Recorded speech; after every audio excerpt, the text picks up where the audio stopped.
So what I've got here is a 2006 Holden Berlina with a bad ECU. How you can tell it's got a bad ECU is when you jump in it to start it.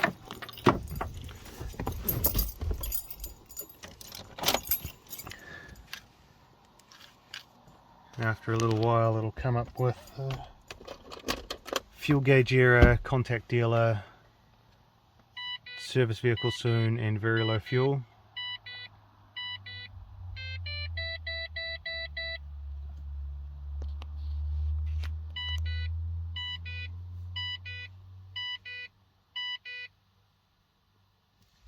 And then when you go to crank it,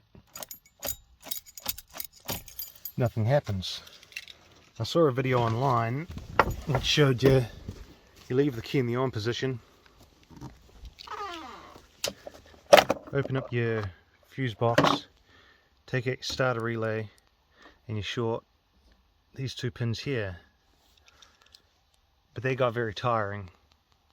So what I've done is I've got a little remote relay off AliExpress or eBay or Wish or wherever I got it from.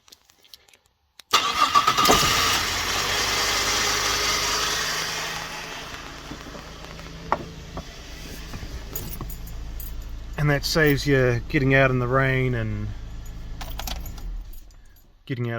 pulling out the relay and shoving a bit of wire in there. And it will start with the key now. But if you leave the key off for about, I think it was between 15-20 minutes, it'll go back to the no crank, no start. But with this,